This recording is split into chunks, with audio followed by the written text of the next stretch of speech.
እሺ መሐመድ እንዴት አለህ? ሰላም ነው። እንግዲህ ዛሬ የተገናኘ ነው ያው በአንድ ጉዳይ ላይ ሰላም። በአንድ አዎ ጉዳይ ሰላም አልሐምዱሊላህ። በአንድ ጉዳይ ላይ ለመነጋገር ነው። እንግዲህ ባለቤትህ በከባድ የልብ ህመም ስለታመሙ በቅርቡ መልእክት አስተላልፈን ነበረ። የእገዛ የእርዳታ ሁኔታ እና እሱን በተመለከተ ምን ደረጃ ላይ ነው የሚለውን ነገር አንዳንድ ነገር ለማንሳት ነው። ከዚህ በተረፈ ግን ይህንን በተመለከተ በርካታ ሰዎች በተወሰነ ደረጃም ቢሆን ያው የአቅማቸውን እያደረጉ ነው። በተፈለገው መንገድ ባይሆንም ግን ደግሞ አንድ ታላቅ አባታችን ከዚህ ጋር በተያያዘ መንገድ ያደረጉትን አስተዋጽኦ እስቲ ሁልሁ እናንሳው የሚል ሀሳብ ስላለህ እና በዚሁ አጋጣሚም የበለጠ መልዕክት ለማስተላለፍ ነው ለሌሎችም የተገናኘ ነው። እንግዲህ በአጠቃላይ ኮንትሪቢዩት ያደረጉትን ሰዎች በተመለከተ ዝርዝሩን ይዘ ሌላ ጊዜ እንመለስበታለን። ዛሬ ግን ክቡር አባታችን ታላቁ አባታችን ያደረጉን አስተዋጽኦ ወይም ያደረጉትን አስተዋጽኦ ከወዲሁ አመስግነን ሌሎችም የእሳቸውን አርአያ እንዲከተሉ መልዕክት ለማስተላለፍ ነው። ምክንያቱም የልብ ጉዳይ ስለሆነ ስቲል ችግር ነው ያለው። እሱ ላይ ነው የምንነጋገረው። አቶ መሐመድ በጣም ደስ ይላል እና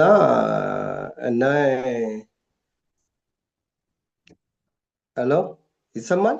አዎ ይሰማል። ቀጥል። ኦኬ ኦኬ። በጣም በመጀመሪያ በዚች ሚዲያ ወንድማችን አረጋ ካሳ ሚዲያ ላይ በማቅረባችን ብዙ ሰዎች በርካታ ሰዎች ሰምተዋል። ያው የተጠየቀ ገንዘብ ትልቅም ቢሆን የልብ ህመም ነው የተፈለገው።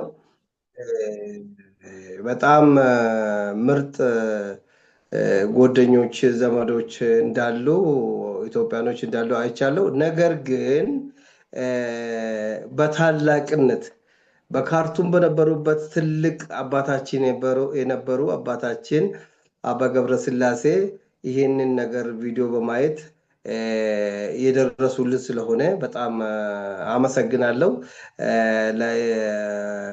ባለቤቴ ሩቅያ ሁሴን ዑመር ካሉበት ቦታ ካርቱም በነበሩበት ጊዜ ሀገራዊ ጉዳይን ሲሰሩ የነበሩ ኢትዮጵያን በአንድ ይዘው በሀገር ልማት ላይም አሁንም ደግሞ ሃይማኖት ሳይገድባቸው እኔ አሁን ሙስሊም ነኝ።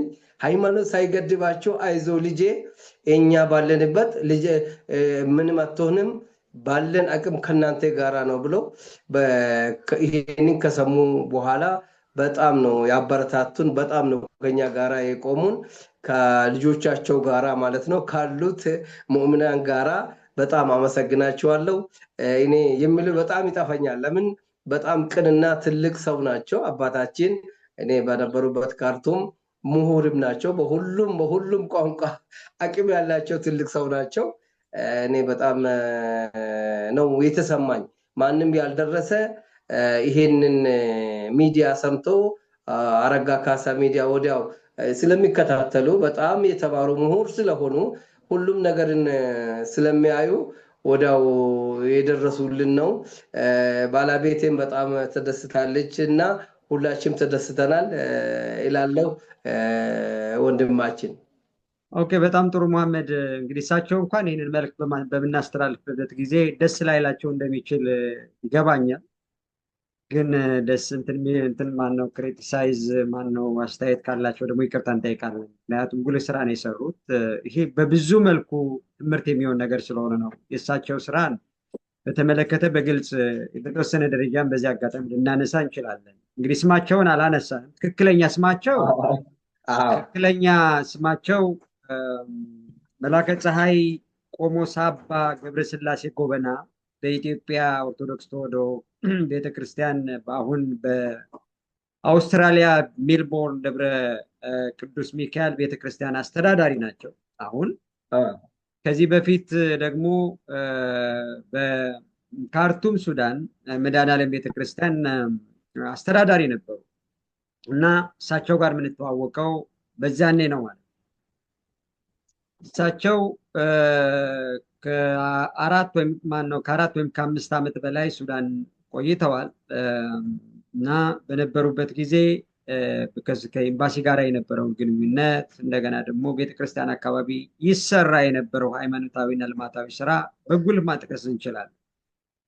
ስለዚህ ይህችን ሚዲያ ሰምተው እንዲሁ በሆነ አጋጣሚ ሰምተው ወይም አንተ ጋር በተገናኛችሁበት ኢንፎርሜሽን ነው የሰጣቸው እና ለአቶ መሐመድ ባለቤት ሩቅያ የልብ ህመም መታከሚያ 50,000 የኢትዮጵያ ብር እሳቸው ልከውልናል ወይም ልከውላቸዋል እነ መሐመድ። በጣም አመሰግናለሁ። አዎ አዎ አዎ የእሳቸውን ስራ በተመለከተ ለማንሳት ነው እና እሳቸውን በተመለከተ አሁን እዚህ ላይ የምናስተላልፈው ነገር ምንድነው? አንደኛ ለተቸገረ ሰው ከመድረስ ረገድ እንግዲህ በተወሰነ ደረጃም ቢሆን የተወሰኑ ሰዎች የአቅማቸውን አድርገዋል። ግን እሳቸው የሰሩ ስራ ደግሞ ለሌሎችም አርአያ ሊሆን ስለሚችል ስቲል የእናንተን ድጋፍ እየጠበቁ ስለሆነ እነ መሐመድ እነ ሩቅያ ይህንን ተከትሎ ሰው አስፈላጊውን ድጋፍ እንዲያደርግ ነው።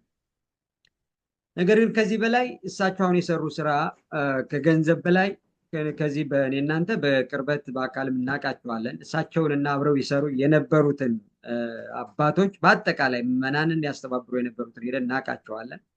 ግን ይህንን መነሻ አድርገን ስንመለከት ደግሞ ኢትዮጵያዊነትን አጥብቀው የሚይዙ አባት ናቸው። በኢትዮጵያዊነት ያምናሉ። በሃይማኖት ልዩነት አያምኑ፣ በብሔር ልዩነት አያምኑ። የሚያምኑት ኢትዮጵያዊ ብቻ በመሆናቸው። አሁን ያለው የብሔር ክፍፍል በተመለከተ እውነት ጠቃሚ ነው ወይስ ጎጂ ነው የሚለውን ነገር እዚህ ጋር ልናነሳ እንችላለን። መሐመድ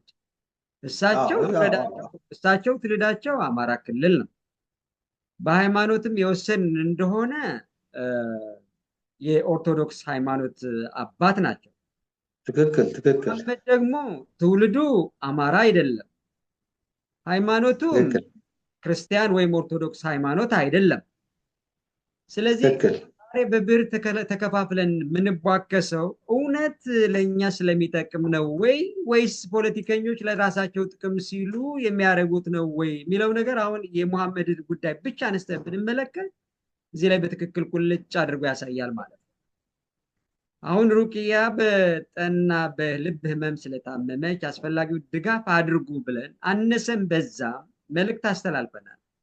በጣም በቃ መሐመድ ኦሮሞ ስለሆነ ዛሬ እንድረስለት ያለ በርካታ ኦሮሞ ነው ያለው ወይስ ምንድን ነው ያለው?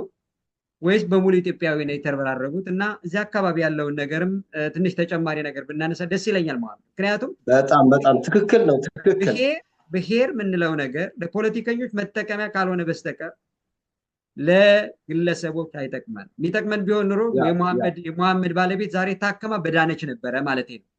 እዚህ ላይ እናንሳ ውስጥ መሐመድ በዚህ አጋጣሚ። አዎ ትክክል ነው። አሁን እዚህ ላይ ማንሳት በጣም ምርጥ ነገር ነው ያነሳኸው። አሁን ብሔር አይደለም። በተለይ አሁን እኔና አንተ ራሱ አንተ አማራ ክልልና አማራ ነህ፣ ጎጀም ነህ፣ እኔ ደግሞ አርሲ ነኝ። በሃይማኖትም ኦርቶዶክስ ነህ፣ እኔ ደግሞ ሙስሊም ነኝ። አንገናኝም፣ ግን ለአንድ ሀገርና ለአንድ ዓላማ ኢትዮጵያ ላይ ተገናኝተን ነበረ። አንድ ቦታ በባልደረባነት አንድ ላይ ሰርተናል፣ አንድ ስራ ላይ።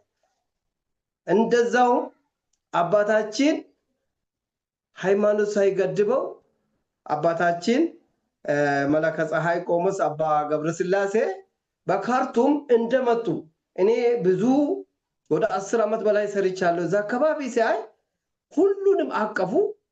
ሁሉንም አቀፍ ብቻ አይደለም፣ እብን ቤተክርስቲያን የመዳለም ገዳም ቤተክርስቲያን ትልቁ ካርቱም ውስጥ ያለው በኃይለ ሥላሴ ጊዜ የተሰጠ ምንም በጣም የሚመጡ አባቶችም የራሳቸው ሰርቶ ይሄዳሉ። ግን እሳቸው እንደመጡ በጣም ክሊኒክ እንዲሰራ ትምህርት ቤቱ እንዲገነባ ብዙ ነገር ነው እዛ ውስጥ ያደረጉት። ትምህርት ቤቱ ከቤት ጀመሩ፣ ከቤተ ክርስቲያኑ ከዛ ጀምሮ ወደ ኢትዮጵያ ኤምባሲ ማለት ለሀገርቷ ግንባታ ለህዳሴ ግድብ ስም ወደ 14,000 ወደ ስንት ሺህ ለመጀመሪያ ጊዜ ሲያይ ነው እኔ ቤተ ክርስቲያን ይዞ ሲመጣ ላኢላሃ ኢለላህ። እኔ በዛ ጊዜ በጣም ነው የተሰማኝ። ሙምና ህዝቡን ለሀገር ልማት ነው ተብሎ ሌላ ቦታ የሚወራን እውን የሆነ ትክክል ነገር ነው የሰሩ። ዛሬ ደግሞ እኔ እዛ አካባቢ በስራ እሳቸው የሃይማኖት ስራ ይሰራሉ፣ እኛ ደግሞ የሀገራዊ ስራ ስንሰራ ጠንካራና ሁሉንም የሃይማኖት ሰዎችን ሁሉንም ኢትዮጵያኖችን እንዲሳተፉ ዲፕሎማቶችን ራሱ ሞራል እየሰጡ እስከ አምባሳደር መጥቶ ለሀገር ስራ የሚሰሩ ትልቅ ሰው ናቸው። ዛሬ ደግሞ ሲደርሱልን ብዙ ሰዎች ነው ይህንን ሚዲያ የሚያዩ፣ ብዙ ሰዎች ነው ሚዲያ የሚያዩ።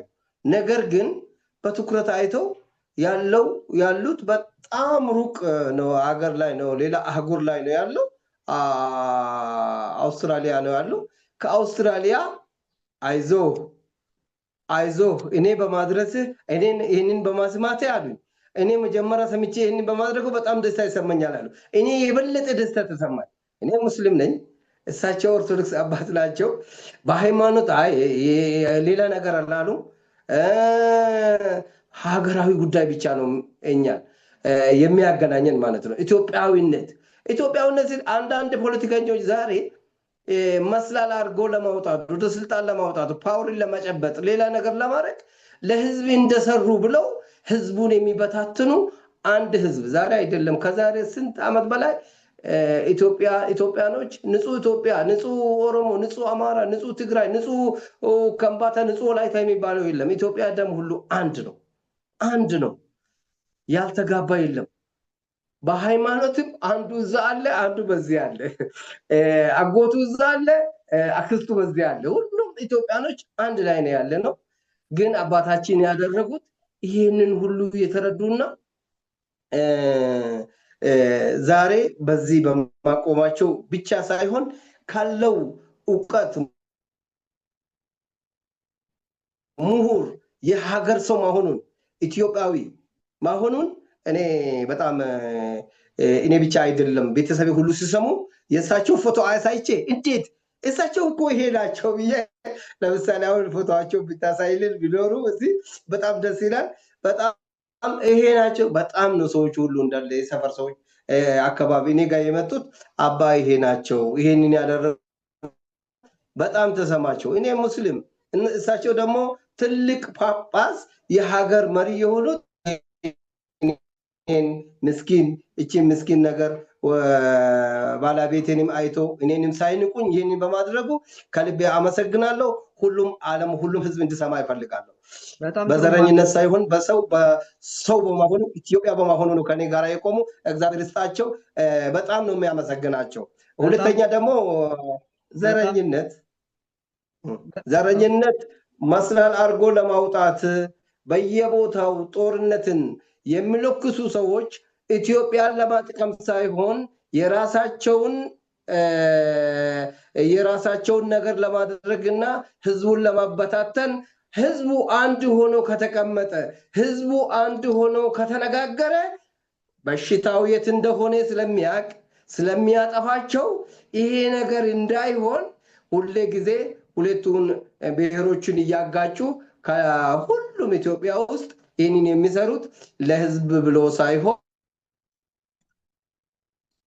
ለሃይማኖትን ብሎ ሳይሆን ኢትዮጵያ ህዝብን ወደ ግል ጥቅም እንዲገባ ስለፈለጉ ነው እንጂ ለኢትዮጵያ ህዝብ ፈልጎ አይደለም። ይህንን በደንብ እንረዳለን። እኔም እረዳለሁ እንደኔ ሀሳብ ማለት ነው። በጣም ጥሩ መሐመድ፣ ጥሩ ነገር ነው ያነሳው።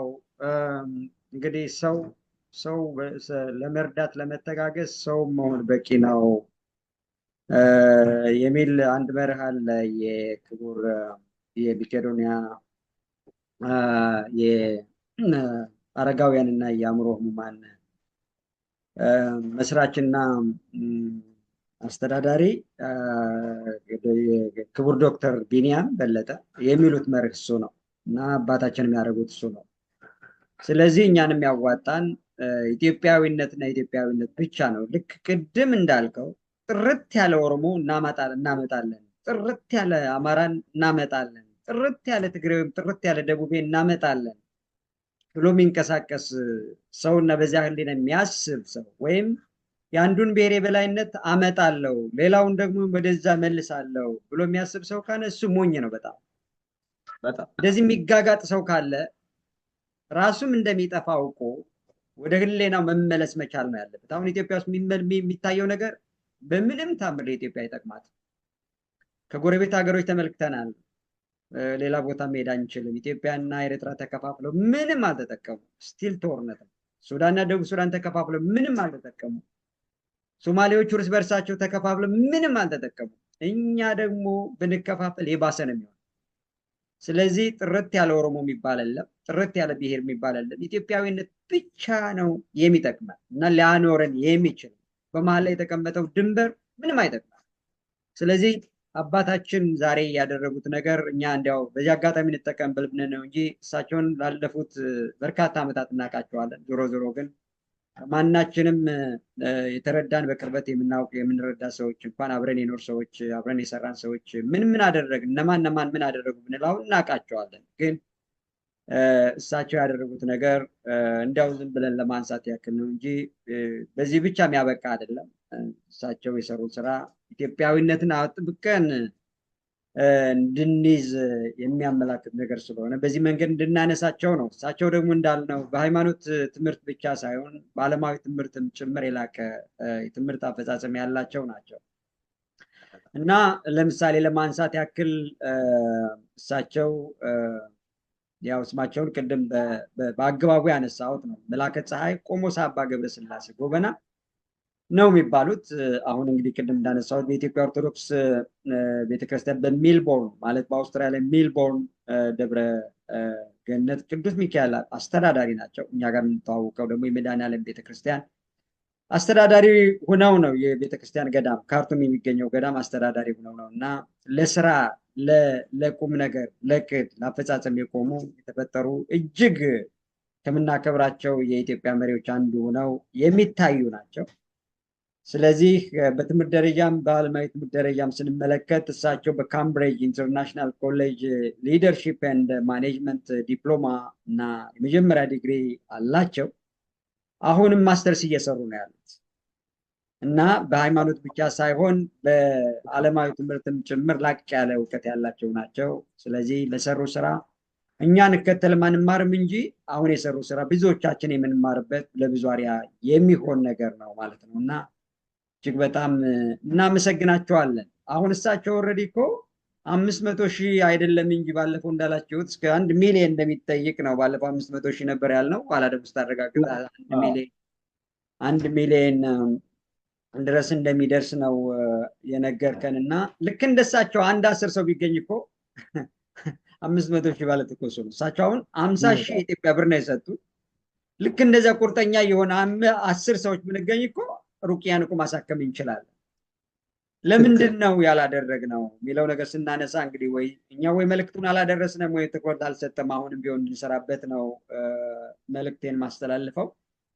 የበለጠ ግን እሳቸው የሰሩ ስራ ይህ ብሔር፣ ሃይማኖት፣ ቋንቋ የምንለው ነገር አጥፊ እንጂ አልሚ እንዳልሆነ በኢትዮጵያዊነትን የገለጹበት መንገድ በተግባርም ድሮ እናውቃቸዋለን።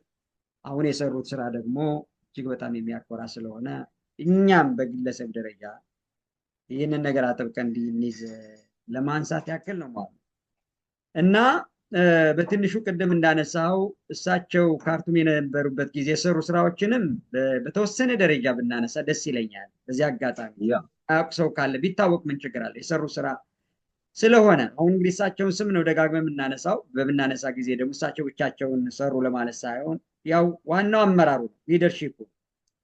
ስለዚህ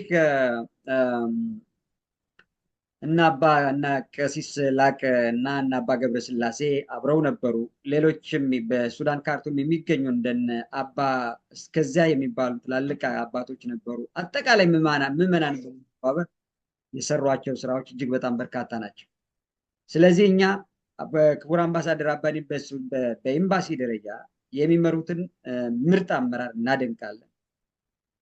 ክቡር አባታችን ደግሞ በዛ በኩል የሚያስተባብሩትን ስራ ደግሞ ከሳቸው ያልተናነሰ ደረጃ ነው በኔ ደረጃ የምሰጣቸው። በነገራችን እጅግ በጣም ዘመናዊ በሆነ መንገድ ነው የሚያስተዳድሩ።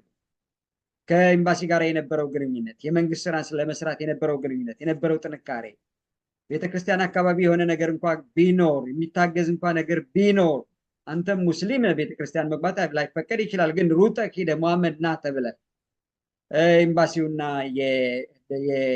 የቤተክርስቲያኗ ቁርኝትና አስተዳደር የሚገርም ነበረ።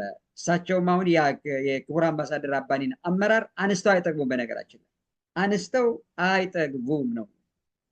ስለዚህ ከዚህ አንጻር ቤተክርስቲያን የተሰሩት በአካባቢ በመንግስትም ስራ በቤተክርስቲያንም ስራ አካባቢ ይሰሩ የነበሩ ነገሮችን አንዳንዶችን ላንሳቸው። እሳቸው እንደሚሉት እሳቸው ሲመጡ አካውንት ኦልሞስት ባዶ ነበር ይላሉ እና 28,000 የሱዳን ፓውንድ ብቻ ነበረ የነበረው ይላሉ። እሳቸው ከመጡ በኋላ ግን ምዕመናንን አስተባብረው ከባዶው ተነስተው የሰሯቸውን የልማት ስራዎች እስቲ እንመልከታቸው። እንግዲህ ከተሳሳት ደግሞ እሳቸው ያርሙናል ብዬ አስባለሁ። አንደኛው መኪና አልነበረው፣ ተመንቀሳቀሻ መኪና ቤተክርስቲያን አልነበረው እና 2 መኪኖች ተገዙ። አንደኛው እንደምንድነው ቢ8 ምንለው መኪና ነው የተገዛው፣ በብዙ ገንዘብ ነው የተገዛው። ሌላው ደግሞ ፒክአፕ መኪና ነው የተገዛችው። 2 መኪኖችን ገዙ ለቤተክርስቲያን ነው አገልግሎት የሚውለው ማለት ከባዶ ተነስተው ይማኙ። ከዚያ ቀጥሎ የሰሩት ደግሞ ህንፃውን መኖሪያ ቤት የአባቶች የመኖሪያ ቤት ነበር እና እሱ ትንሽ የቆየና ያረጀ ስለነበረ ማሳደግ አለብን ብለው በአዲስ G+1 የእንግዳ ማረፊያ ያለበት። በነገራችን ላይ በደንብ የነሱ ቤት ቤተኛ ስለነበርኩ ቤቱን በደንብ ነው የማውቀው። መሐመድ ምናልባት ላታየው ትችል ይሆናል። እኔም ሄጃለሁ፣ ብዙ ጊዜ ሄጃለሁ። አዎ ቤታቸውን በደንብ ነው የማውቀው። የኔ ቤት ብለህ ውሰደው እና የተሰራው ስራ እሱ አንደኛው ትልቁ ነው።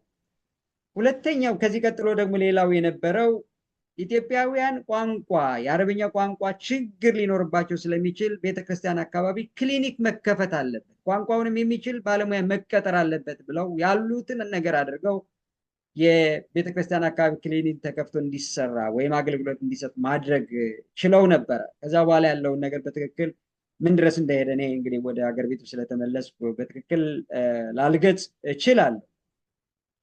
ከዛ አዳራሽ ተሰርቷል።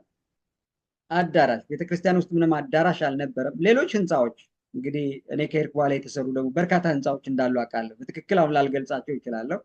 ክላስ 3 ወር ምናምን ህንፃዎች እየታቀዱ እንደነበር አውቃለሁ እና አዳራሽና ህንፃዎች ተሰርተዋል፣ በሚገርም ሁኔታ ተሰርተዋል እና የመሳሰሉ ነገሮችን ማንሳት እንችላለን። አሁን በትክክል ከሳቸው ዝርዝሩን ስላላመጣሁ እንግዲህ የሚጎል ነገር እንዳለ መረዳት እችላለሁ። ከዚህ ባሻገር የሃይማኖት ቤተክርስቲያን እንዲስፋፋ ከካርቱም ውጭ እንቅስቃሴ አድርገው ሀሳይሳም ሌላ ቤተክርስቲያን እንዲቋቋም የማድረግ ስራ ሰርተዋል እና የእሳቸው ስራ ብንዘረዝረው እጅግ በጣም በርካታ እንደሆነ ማንሳት እንችላለን። የሃይማኖታዊ በዓላት አከባበርን በተመለከተ ማንሳት እንችላለን። ልክ ኢትዮጵያ ውስጥ ያለን የሚመስለው የሃይማኖት አባቶችን ያሁን ዘማሪ ምንዳይ ብርሃኑ አሁን ከሀገር ቤት ጋብዘው ኢብን በቅርቡም አውስትራሊያ ጭምር ጋብዘው ወስደው ነበረ እና ሃይማኖታዊ አገልግሎቱ የተሟላ እንዲሆን የሚያደርጉት እንቅስቃሴ ደግሞ እጅግ በጣም የሚገርም እንደሆነ አጠቃላይ በነገራችን ላይ ይህንን በምንገልጽበት ጊዜ እሳቸውን ብቻ ማለታችን ሳይሆን አብረውት ይሰሩ የነበሩ የሃይማኖት አባቶች እና አጠቃላይ ምዕመናንም ጭምር መሆኑ እንዲገለጽልን ለማንሳት ነው። የሆነ ሆኖ ግን ያው አንድ ተቋም ማንን ይመስላል ሲሉ መሪውን ነው እንደሚባለው። መሪ ከሆነ የሚመራው ደግሞ ችግር የለውም። ሁሉ ነገር ያለው እዚህ ጭንቅላታችን ላይ ነው።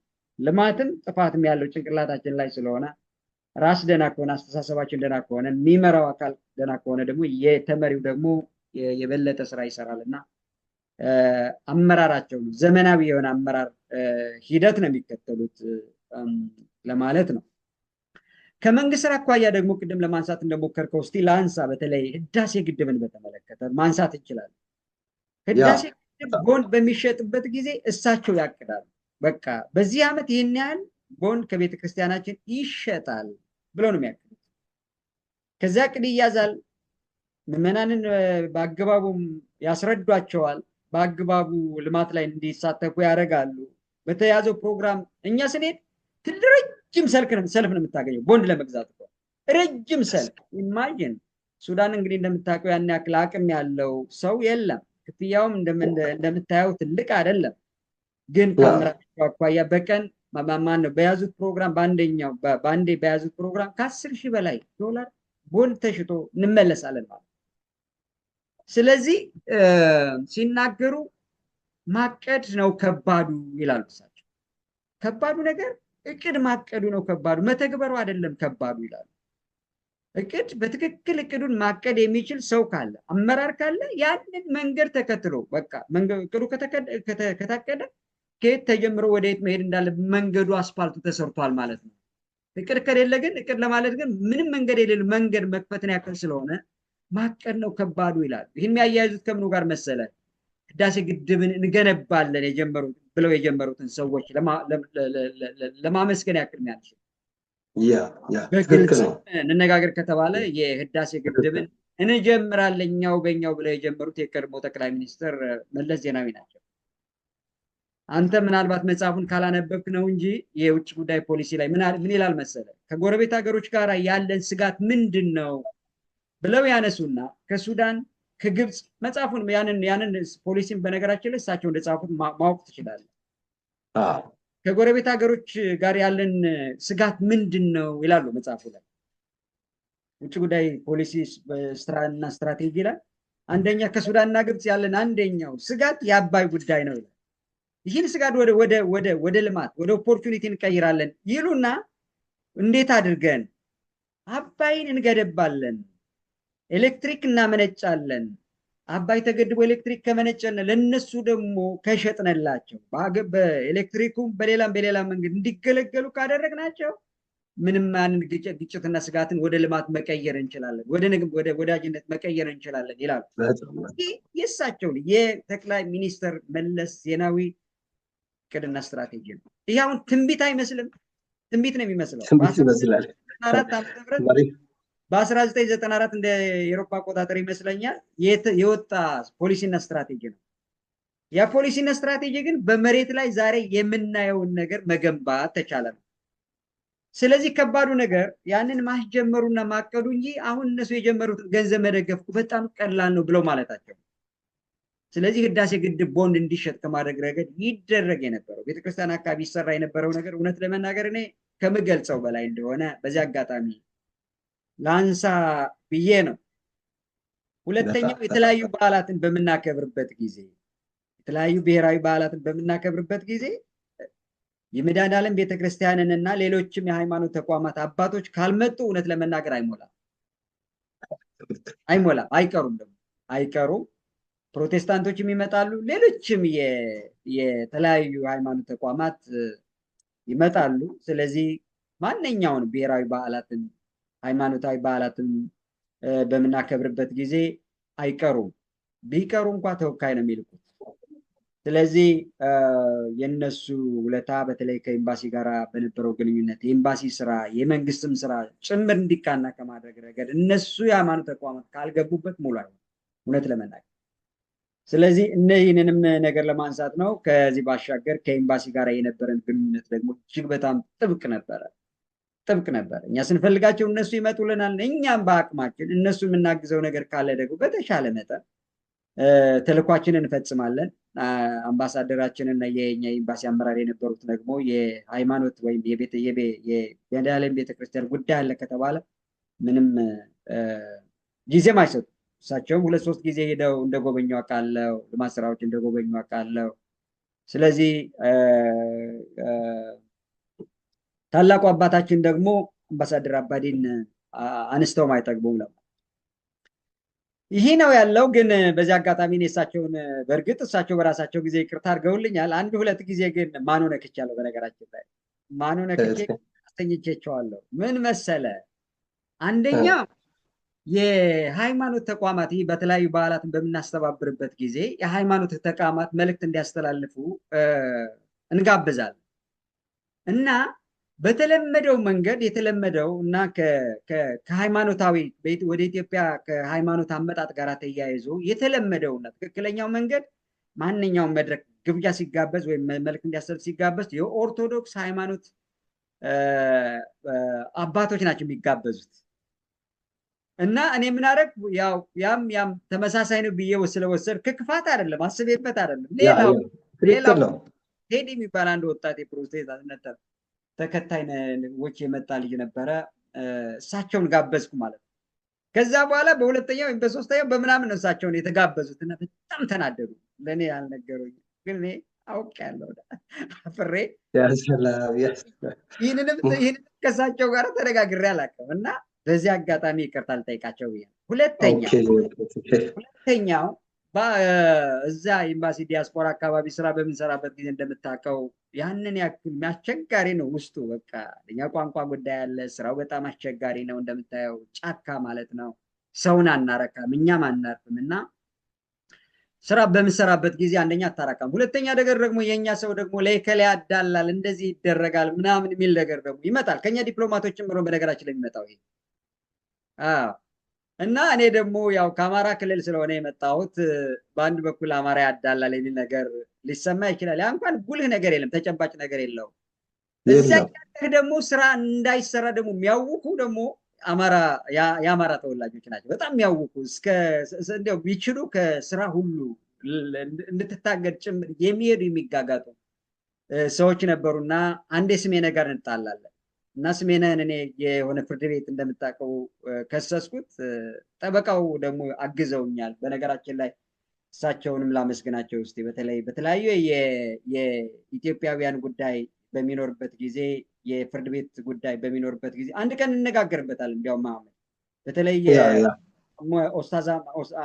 ኦስታዝ አህመድ ማህጁብ ጀግኑን ነው ከጃክኑንም እንዳለ ሆኖ ከዛ በኋላ ደግሞ የመጡት ጀግኑን አልፈዋል። ግን ደግሞ እኔ በእውነት ለመናገር ለማዳላት ሳይሆን የኒህ ሰውዬ አድናቂ ነኝ። ይሰራ የነበረው ነገር 5-6 ጠበቃ ነው እኮ የሚለቁት እኮ አንድ ሰው አይደለም እኮ። እና እሳቸው ደግሞ አግዘው እንደዚያ ፍርድ ቤት ጉዳዩን ሄጄ ነበርና እኔን እናስታርቅህ ወይም እናነጋግር ሳይሉ የኛ ልጆች ምን ያደርጋሉ? ከዘገየ በኋላ እኮ ነው ሄደው ሳላቅ አባ ቄሱን ይዘው ይመጣሉ። አባታችንን ታላቁን አባታችን አሁን እነጋገር ምስጢር ናት። በጣም ትልቅ ነገር ነው። ይመጣሉ። ከዚያ እናባላሉ። ምንድን ነው አባዚ መጥተዋል እና ልናነጋግራችሁ ነው። ማን ጋር እንደዚህ እኔን ሳታነጋግሩ ምን ስትሆኑ ነው ይህን ያህል ስንሄድ ቆይታችሁ እናንተ ዛሬ የምትመጡ? እኔ ደግሞ ከዛ በኋላ አልሄድም ብዬ አልቀርም መሰል። አባታችን እኮ እዚያ መጥተው እኮ ቁጭ ብለዋል እኮ እየጠበቁ እኮ ነው። ያሰላም ቀረኩ። እኔ በጣም ተናድጄ አይደለም፣ ምክንያቱም የእኛ ሰዎች በቃ አጌንስት የሚሄዱት ነገር በጣም አግሬሲቭ ስለነበረ። ከዛ መጨረሻ ላይ ደግሞ ወጥቼ ሲሄድ ለካ እዛ ሄደው ደግሞ እዛ ኮሚኒቲ ቁጭ ብለዋል። እናገኘዋቸው ዝም ብዬ መቼም አፍሬ ሰላም አልኳቸው እና አባታችንን ያክል ነው የሰበርኩትና በዚህ አጋጣሚ አሁን ይቅርታ ነው የምጠይቃቸው። እሳቸውም ይቅርታ ነው ብለው ቤተክርስቲያን ሲሄድ እኮ ምንም ቂም አልያዙብኝም እኮ። ሲመጡ አዲስ አበባ ሲመጡ ሳንቀጣጠር ነው የምንገናኝ ታውቃለህ። 2 ጊዜ ሳንቀጣጠር የሆነ ቦታ ተገናኝ። እኔም እዚህ አጋጣሚ ይቅርታ የምንጠይቃቸው። ዞሮ ዞሮ ግን ቅዱስ ወይም ማን ነው ታላቁ አባታችን ለእኛ እና ለኮሚኒቲው ያደረጉት አገልግሎት፣ ሱዳን አካባቢ የነበረው አገልግሎት እጅግ በጣም ትልቅ ነበረ። እሳቸውና ቤተክርስቲያኗ አጠቃላይ ምዕመናን የሰሩት የነበረው ነገር ትልቅ ነበረ። ዛሬም በፌስቡክ ሁልጊዜ ላይ ምንም እከታተላለሁ። እዚያ የሚሰራው ስራ ሃይማኖት ትምህርት ቤት እዚያ ጋር ከፍተው ልጆችን በማስተማር ረገድ፣ ድቁና እንዲያመጡ በማድረግ ረገድ፣ ቤተክርስቲያኗን ከፍተኛ የሆነ ልማት በመስራት ረገድ፣ የሃይማኖት አባቶችን ዘማሪያንን ከኢትዮጵያ ወስደው እዛ የደመቀ አገልግሎት እንዲሆን ከማድረግ ረገድ የሚሰሩትን ስራ እከታተላለሁ እና አሁን ደግሞ እሳቸው ሁሌ እኛን አቃፊ ናቸው። የፈለገ ብናጠፋ አባት ስለሆኑ አባት ሁልጊዜ አይቀየሙም። እንዳቀፉኝ ነው የሚኖሩት። እኔን ለምሳሌ ይህን አሁን ያጠፋሁት ፋናንደር ሰው ቢሆን በፍጹም አያስጠጋ። ስለዚህ እሳቸው እጅግ በጣም አቃፊ ናቸው። አባታችን አሁን አባታችን ናቸው እና አሁን የሰሩት ስራ ደግሞ በተለይ የአቶ መሐመድ ባለቤት ታመዋል እና ድጋፍ እንፈልጋለን የሚል ጨረፍታ ወሬ ሰምተው ኢሚዲየትሊ ነው 50,000 ኢትዮጵያ ብር ላኩልን። እንግዲህ እኛ የማመስገን ወይም የመመረቅ እድሜም ወይም ስልጣን ባይኖረንም እድሜና ጤና እንዲሰጥልን ብንመኝ ክፋት ስለሌለው እጅግ በጣም ነው ማመሰግነው። በላይ ግን አንድ ነገር አለ። እኔ አሁን አንዳንድ ጊዜ ምን ይሰማኛል መሰለ፣ ምንም የሃይማኖት ተቋማትን አሰራር በደንብ ባላቅም አሁን ይሄ የደረጃ እድገት አለ አይደለ? ከአሁን ካሉበት ከፍ ማድረግ ጳጳሳት ወይም ያንን ደረጃ አንድ ደረጃ ከፍ የማያደርጉት ለምንድን ነው? ምንድን ነው ችግሩ ብዬ እላለሁ። ምክንያቱም በቅርበት የተመለከትኩት ነገር ስላለ ማደግ ያለባቸው ሰው ናቸው። ከዚያ በላይ መምራት ያለባቸው ሰው ናቸውና እሱ ጭምር ይሰማኛል። የሆነ ሆኖ ግን እሳቸው ቀንም ሌትም ቤተክርስቲያኑና ሀገሪቱን ከማገልገል ህዝቡንና ልጆችን ከማቀፍ ረገድ ሁሌ የማይባቸው ነገር አስደማሚ ናቸውና እግዚአብሔር እድሜና ጤናውንም ጨምሮ ጨምሮ ጨምሮ እንዲሰጥልን ለኢትዮጵያ ህዝብ ያውቃቸውም ጭምር እና የእሳቸውን አርያ የሚከተል ሰውም ካለ ደግሞ እንድንከተል በሃይማኖት በዘር መከፋፈል የምናደርገው ነገር ደግሞ ምንም እንደማይጠቅመንና እንደ አባታችን መሆን ሁላችንም እንደሚጠበቅ መልእክት ለማስተላለፍ እና ምስጋና ለማቅረብ ነው። መሐመድ እንግዲህ በእኔ በኩል ያለኝ በዚህ አጋጣሚ ልጠቀምበት ብዬ ነው። አጭሩ አሁን ያልከው በጣም እኔ ለመጀመሪያ ጊዜ አብረን ስራ ስንሰራ አንተም በጣም ትልቅ ሰው እንደሆንክና ለአቶ አረጋ ካሳ ዲፕሎማት ሆኖ ወደ ካርቱም ሲመጣ ለመጀመሪያ ጊዜ ተገናኘን። እኔ አሁን ይቺን ማንሳት የፈለግኩት ለስራና አላማው ለማንም ሳይሆን ቅድም ያነሳው አንተ ከውጭ ይወራል እንጂ ቅርብ የኔ አለቃ ስለሆንክ ጠዋትና ማታ ስለማያውቅህ ለስራና ለእውነቱ ብቻ ትኩረት ሰጥተህ እንደምትት በቃ አላማው ምንድን ነው? ይሄ ነው። ይሄ መፈጸም አለበት። ስራ ካልተፈጸመ ምንም ድርድር የለም በስራ ላይ እና በሀገር ላይ የሀገሪቷ አላማ ኢትዮጵያ ብለህ እንደምትንቀሳቀስ ሁሉም ሰው ተረዳ። አሃ ዲያስፖራን መስመር ያስያዘ የኢትዮጵያን ኮሚኒቲን አቅጣጫ አስቀምጦ የሄደ ኢትዮጵያ ለመጀመሪያ ጊዜ የተበተነውን የሰበሰበ አቶ አረጋ ካሳ በዚህ እኔም አመሰግናለሁ። እኛንም አቅጣጫ እንደዚህ መሆን አለበት፣ ይሄ እንደዚህ መሆን አለበት። እብን 7 ልጆችን ህይወታቸውን ሊጠፉ ሊሰቀሉ እንዳይሰቀሉ ያንን ህይወት እንዲያድን 7ቱን ሰዎችን ያዳነ ጠበቃ አህመድ ማህጁብን አነጋግሮ ያመጣልን ዲፕሎማት አረጋ ካሳ ነው። በጣም አመሰግናለሁ። ይሄ በታሪክ ያለ ነገር ነው። 7ቱንም አስፈትቶ ይሄ አህመድ ማህጁብ አንድ ቅድም እንዳልከው 4 5 6 ሰዎችን በአንድ ጠበቃ ይልካል። አቶ ሸሪፍ 2 ሰዓት ላይ ማለት 2 ፒኤም ላይ ይሰቀላል ተብሎ ሮጠን ስንደርስ እሱ ለፍርድ ቤቱ ለዳኛው ደውሎ ሰውየውን ከአንገቱ ላይ ያወረደው ሊሰቀል ገመዱን ያወረደው ያንን ጠበቃ የመጣው ጠበቃ አለ። ይሄ ጠበቃ ለህዝባችን ይቆማል ብለው ያንን ጠበቃ ያመጣልን። እኔ አላቅም አረበኛ ተናጋሪ ነኝ እንጂ ያንን ጠበቃ ከአቶ አረጋ ካመጡ በኋላ ነው ያወቁት። ከዛ በኋላ በትክክል ነው ስራችን ሄደ። በጣም በዚህ አንተን ማመስገን ይፈልጋለሁ። ሁለተኛ ደግሞ አባታችን ትልቅ ምሁርና እውቀት ያላቸው ሰው ኮሚኒቲን እንደ ኮሚኒቲ ማለት ነው ኮሚኒቲ መስመር የያዘው ኮሚኒቲ ላይ ሀሳብ ሲያመጡ ህዝቡንም አንድ አድርገው ይሄዱ እና እዛ ቤተክርስቲያን ሁሉ ጊዜ በዳመራ እንገባለን፣ በጥምቀት እንገባለን። በቃ ያው ኢትዮጵያ ማለት በትላልቅ ዘመን መለወጫ ጥምቀት፣ ዳመራ ይሄ እዛ በቃ እዛው ሙስሊሙ ህብረተሰብ ሁሉ እዛ ያለው እዛ አካባቢ የተቀየረ እንደ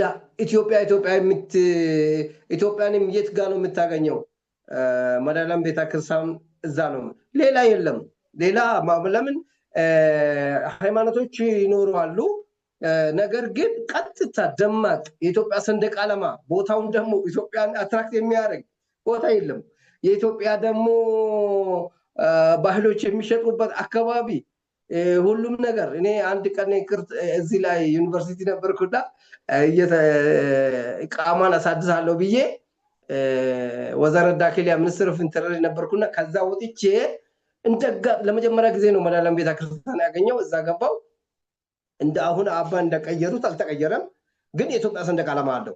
እዛ ገብቼ ቆሎውን አምባሻውን እዛ ያለው ነገር ሁሉ አባው መቶ መስቀል እንትን ስለ አይ እኔ ደስ ስላለኝ ነው ቦታ ኢትዮጵያን እንትን ስላመጣልኝ ነው ወደ ውስጥ ገብቼ ተቀመጥኩ። ማንም እንትን ያለኝ የለም።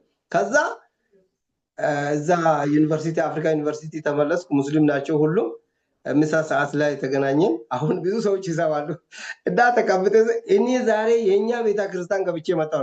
እኛ ቤተክርስቲያን አለን እንደኝ መስጊድ? አይ የኢትዮጵያ ቤተክርስቲያን የኛ ናት እና የኢትዮጵያ ሰንደቅ ዓላማ አይቼ ገባው ሮጬ። ከዛ በቃ ከዛ ነው መጣዋሉ። በጣም ሳቁብኝ። ከዛ ሌሎቹ ተረዱኝ። አዎ ትክክል ነው፣ የኛ ቤተክርስቲያን ነው ያለ። የኢትዮጵያ ቤተክርስቲያን የኛ ናት። ቤተክርስቲያን የዓለምን ብትሆን እዛ አካባቢ ኢትዮጵያ ወክላ ስላለች የቤተክርስቲያኗ በጣም እንደ አንድ ኤምባሲ እንደ አንድ ሀገር ብዙ ኢትዮጵያኖችን እዛ የሰበሰበች እና ኤምባሲ የማይችለውን ኤምባሲ የማይደግፈውን ኮሚኒቲ የማይችለውን በገንዘብም በተለያየ ወደ ሀገር የሚመለሰውን ወደ ሀገር እየመለሱ እዛ ሐኪም ቤት የሚያስፈልገውን ሐኪም ቤት፣ መቃብር ያጣውን መቃብር እየቀበሩ ብዙ ትልቅ ቦታ ያ ይቅርና ቅድም ብዙ ነገር ስላነሳ አላነስ ያ ይቅርና አባታችን ኢትዮጵያኖች እዚህ ከሞቱ መቃብር ቦታ ማግኘት አለባቸው ብለው እስከ ከፍተኛ ሚኒስትሪ ቢሮ እየሄዱ ከክብር አምባሳደር አባዲ ዘሞ ጋር ሲነጋገሩ የነበሩ ትልቅ ሰው ናቸው። ይህንን ሁሉ ሲያነሱ ማለት ነው እዛ ሰሐፋ አካባቢ ያለው መቃብር ሁሌ ሄደው ያንን ነገር ላይ ወረቀቱን ሁሉ አወጥተው ሁሉም ነገር ሲዘጋጅ ነው አሁን ያው ጦርነቱና ችግሩ የተከሰተ። ሌላ ደግሞ ያው ቤተክርስቲያን ቅድም እንዳልከው አንድ ቸርችም ይሁን ማንኛውም ዩኒቨርሲቲም ይሁን ኤምባሲም ይሁን መሪን ይመስላል። አሁን እሳቸው ከመጡ በኋላ እኔ እስከዛ ውስጥም ገብቻለሁ፣ ቤትም ሁሉም ነገር አይቻለሁ። በጣም የሚያስደስት በተለያየ ጊዜ ስለምንሄድ የኮሚኒቲ ስራ ጋር የያዘ ስለሆነ የተቀየረ ሁኔታ ነው። ከዛ በፊትም መሪዎች አሉ እንገባለን አይተናል። ግን እሳቸው ከመጡ በኋላ ትልቅ ስራ ነው የተሰራ። ሁለተኛ እንደሳቸው ደግሞ በቃ ኤምባሲያችን የነበሩ ስማቸውን እሳቸው ብቻ አይደለም እኛ ሁሌ ጊዜ ስማቸውን እናነሳለን። ክቡር አምባሳደር አባዲ ዘሞ ትልቅ ምሁር የሆኑ ትልቅ መሪ የሆኑ እዛ አካባቢ ሁሉንም አቅፎ ትላልቅ ሰዎች ሀገር ቢመሩ ለካ ሀገር ታምራለች። እኔ ለምንድን ነው ኮሚኒቲን እንደዛ ሲመሩ ኤምባሲን እንደዛ ሲመሩ የተደረገው በእሳቸው ሽኝት ጊዜ ሰርግ ነው ይባላል። በቃ ክብር አምባሳደር ከኛ ውጭ ሱዳኖች እያለቀሱ ነው የሸኙት ክብር አምባሳደር አባዲ ዘሞ ማለት ነው። እንደዛው ደግሞ እኔ ወደ አውስትራሊያ አባታችን ማሄዱን አላወቅንም። የኛ ለካ እሳቸው ሄዱ። እዛ አካባቢ ትልቅ ከሀገር የሚታይ በሁሉም ነገር እኔ አሁን የእሳቸው አሁን የሃይማኖት ሰው ሃይማኖት ብቻ ነው የሚማረው ስላለ እሳቸው ደግሞ በሁሉም ሁላቸው በሁሉም በእውቀት በዚች ዓለም የሚፈለገው ሁሉ ያውቃሉ። ስለዚህ ዛሬ እኔ አሁን አላሰብኩም እኔ እንደዚህም ይደረጋል ብዬ አባ መላከ ፀሐይ ቆሞስ አባ ገብረስላሴ ይሄ ነገር ያደርጋሉ ብዬም አላሰብኩም እኔ። ግን እሳቸው ሲያደርጉ ለካ ለልጆቻቸው በሃይማኖት ሳይለዩን በብሔር ሳይለዩን ይሄንን በማድረጋቸው በጣም ትልቅ ነገር ይሰማኛል። እኔ ያው ቅድም አንተ እንደጨረስከው እኛ ዱዓ ማድረግም አሁን አላህ ከፍተኛ ቦታ አላህ ይስጣቸውና በዚች ዓለም ላይ አሁን እኔ ማያለው ብዙ ነገሮች ያለው በውስጥ ገብቼ ማልናገር በሃይማኖት ደረጃ በጣም ትላልቅ ቦታ ላይ የደረሱ ሰዎች አሉ። ለካ እሳቸው ደግሞ ወይኔ የዚህ አይነት አባት ለሁሉም እኔ እኮ አባት አባ መላከ ፀሐይ ቆሞስ እና አባዲ ዘሞ እንደነሱ ሁለቱ ሰዎች በህይወቴ ያገኛለሁ ብዬ አላስብም። ለምን በህይወቴ መስመር ሆኖልኛል እሳቸው ያደረጉት የሀገር ፍቅር። ስለዚህ አድማጭ ተመልካቾቻችን እንግዲህ ዛሬ መሐመድ ጋር ያደረግነው ውይይት ስለ አባታችን አቶ መሐመድ ባለቤት ለሩቅያ ያደረጉትን አስተዋጽኦ በተመለከተ ነው መነሻችን። ከዛ ጋር ተያይዞ ግን እሳቸው በልማት ስራ በተለያዩ ጉዳይ ሱዳን እያሉ ይሰሩ የነበሩትን ነገሮች አነስተን ነው ያየነው። ስለዚህ መላከ ፀሐይ የቆሞስ አባ ገብረስላሴ ጎበና አሁን በኢትዮጵያ ኦርቶዶክስ ተዋሕዶ በአውስትራሊያ ሜልቦርን ደብረ ገነት ቅዱስ ሚካኤል ቤተክርስቲያን አስተዳዳሪ ናቸው። ያደረጉንን ለአቶ መሐመድ ባለቤት መታከሚያ 50,000 የኢትዮጵያ ብር ልከውላቸዋል። ሌሎችም የእሳቸውን አርአያነት ተከትላችሁ አስፈላጊውን ድጋፍ እንድታደርጉ ነው አሁንም ጥሪያችንም እናስተላልፈው። ምክንያቱም የልብ ህመም ስለሆነ ጊዜ እየሰጠ ስለሆነ አስፈላጊው አልፎ አልፎ የተወሰነ ድጋፍ እየተደረገ ቢሆንም እስከ 1 ሚሊዮን የሚጠጋ ገንዘብ ስለሆነ የተጠየቀው አስፈላጊ ድጋፍ እንድታደርጉ ነው። ለክቡር አባታችንም የተለያዩ ጉዳዮችን አንስተናል። የቀሩ ጉዳዮች ካሉ ደግሞ በሚቀጥለው ስንመለስ እናነሳቸዋለን። እግዚአብሔር ደግሞ ጤናና እድሜ እንዲሰጣቸው እጅግ በጣም በከበረ መልኩ ከልባችን እንመኛለን። አድማጭ ተመልካቾቻችን ስለምትከታተሉ እናመሰግናለን። ሰላም